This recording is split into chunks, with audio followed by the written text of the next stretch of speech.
புனித அந்தோனியாருடைய இந்த அற்புதம் என்னவென்றால், தப்பறைகளை போதிக்கின்ற ஒரு மனிதனுடைய கோவேறு கழுதை புனித அந்தோனியார் கொண்டு வந்த நற்கருணையை தன் முன் 2 கால்களையும் மடித்து ஆராதனை செய்தது. இந்த புதுமையைப் பற்றித்தான் இப்பொழுது நாங்கள் பார்க்க இருக்கின்றோம். துலுஸ் என்பது பிரான்ஸ் நாட்டின் ஒரு பெரிய நகரமாகும். இது காதேர் என்ற தப்பறைக்கு பெயர் போன இடம்.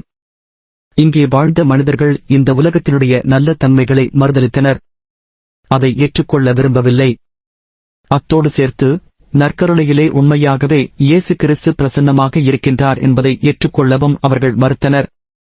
பல தடவைகள் அந்தோனியார் இந்த கடவுளுடைய படைப்புகள் எல்லாமே நல்லவை என்றும், நற்கருணையில் கிறிஸ்து உண்மையாகவே பிரசன்னமாக இருக்கின்றார் என்றும் அவர்களுக்கு எடுத்துக் கூறி வந்தார். அது மாத்திரமல்ல, பல தடவைகளில் அவர்களோடு இதைப் பற்றி விவாதித்தும் வந்தார். ஆனால் அவர்கள் யாரும் இதை ஏற்றுக்கொள்ள விரும்பவில்லை. எனவே இந்த உண்மையை எடுத்துரைக்க புனித அந்தோனியார் பல வழிகளில் போதித்தும் முயன்றும் வந்தார். ஒரு நாள் அவர்களில் ஒரு மனிதர் புனித அந்தோனியாரிடம் ஒரு அற்புதத்தை வேண்டி நின்றார். அந்த அற்புதம் நிறைவேறினால் நீங்க சொல்லுவதை நான் நம்பத் தயார் என்று புனித அந்தோனியாரை பார்த்து அவன் சொன்னான். அது என்ன புதுமை என்றால், நான் என்னுடைய கோவேறு கழுதையை கொண்டு வருவேன். அந்த கோவேறு கழுதை நீங்கள் கொண்டு வருகின்ற நற்கருணைக்கு முன்னால் பணிந்து அதை வணங்க வேண்டும். அப்படி வணங்கினால் நான் நற்கருணையை நம்புவேன், கடவுளிடமும் விசுவாசம் கொள்வேன் என்று கூறினான். இதற்கு உடன்பட்ட புனித அந்தோனியார் 3 நாட்களாக காத்திருந்தார். இந்த 3 நாட்களும் அந்த மனிதன் தன்னுடைய கோவேறு கழுதைக்கு உணவு எதுவும் கொடுக்கவில்லை. அதை 3 நாட்களாக பட்டினியாகவே கட்டி வைத்தான். 3 நாட்கள் கழிந்த பிற்பாடு இந்த அற்புதத்தை பார்ப்பதற்காக அந்த நகரத்தின் மக்கள் எல்லோரும் அந்த நகரத்தின் பொது மைதானத்திலே ஒன்று கூடினார்கள். அந்த மனிதன் தன்னுடைய கோவேறு கழுதையை கொண்டு வந்து அந்த மைதானத்தின் ஒரு இடத்தில் கட்டினான். அதிலிருந்து கொஞ்ச தூரம் தள்ளி அதற்குரிய உணவையும் வைத்தார். புனித அந்தோனியார் திருப்பலி ஒப்புக் கொடுத்து அந்த திருப்பள்ளியின் முடிவில் நற்கருணையை எடுத்து அதை உயர்த்தி பிடித்தவாறே தூக்கிக் கொண்டு மைதானத்தை நோக்கி வந்தார். அப்பொழுது அந்த மனிதன் தன்னுடைய கோவேறு கழுதையை அவிழ்த்து விட்டான். அந்த உணவையும் அந்த கோவேறு கழுதைக்கு காட்டினான். அவிழ்த்து விட்டவுடனே அந்த கோவேறு கழுதை உணவை நோக்கி ஓடவில்லை. அதற்கு பதிலாக புனித அந்தோனியார் தூக்கிக் கொண்டு வந்த நற்கருணையை பார்த்து அதை நோக்கி ஓடி வந்தது. நற்கருணைக்கு முன்னாலே தன்னுடைய 2 முன்னங்கால்களையும் மடித்து அந்த கோவேறு கழுதை நற்கருணைக்கு ஆராதனை செய்தது. அங்கிருந்து எல்லா மக்களும் இந்த புதுமையை பார்த்தார்கள். 3 நாட்களாக சாப்பிடாத இந்த கோவேறு கழுதை உணவை நோக்கி ஓடவில்லை. தன்னை படைத்த கடவுள் முன்பாக ஓடி அந்த நற்கருணைக்கு முன்பாக முழந்தாள் படியிட்டு வணங்கியது.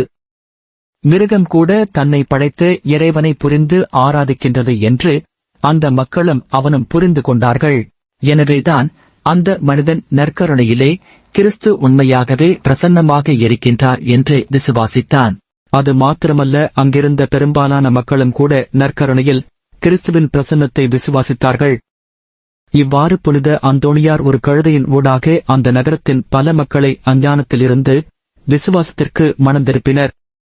அந்த காலகட்டத்திலே இந்த புதுமை பெரிதாகவே எல்லா இடங்களிலும் பேசப்பட்டது. இந்த புதுமையை பார்க்கின்ற பொழுது உங்களுக்கும் சிந்தனை வரலாம். எப்படி இந்த கோவேறு கழுதை நற்கருணை வழங்கியது? 3 நாள் சாப்பிடாவிட்டாலும் அதற்கு சாப்பாடு முக்கியமாக தோன்றவில்லை. நற்கருணையே முக்கியமாக தோன்றியது. நற்கருணையில் கிறிஸ்து உண்மையாகவே பிரசன்னமாக இருக்கின்றார் என்பதை அது புரிந்து, உணவை விட கிறிஸ்துவே முக்கியம் என்று அந்த கோவேறு கழுதை உணர்ந்தது. மனிதர்கள் நமக்கு இது ஒரு முன் உதாரணம். கிறிஸ்துவா அல்லது உலகப் பொருட்களா என்று வந்தால் கிறிஸ்துதான் நமக்கு முன்னோடி என்ற மனப்பக்குவம் நமக்கு இருக்க வேண்டும்.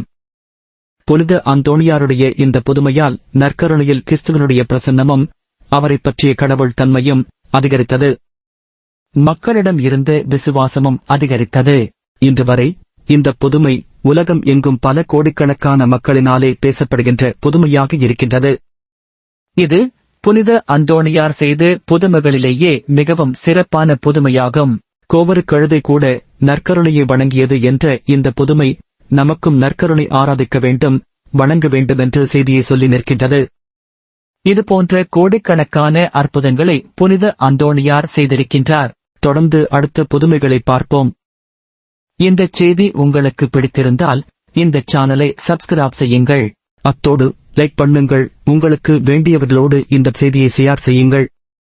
இதை கேட்கின்றவர்களுக்கும் இதன் மூலம் நன்மை கிடைக்கட்டும். நன்றி.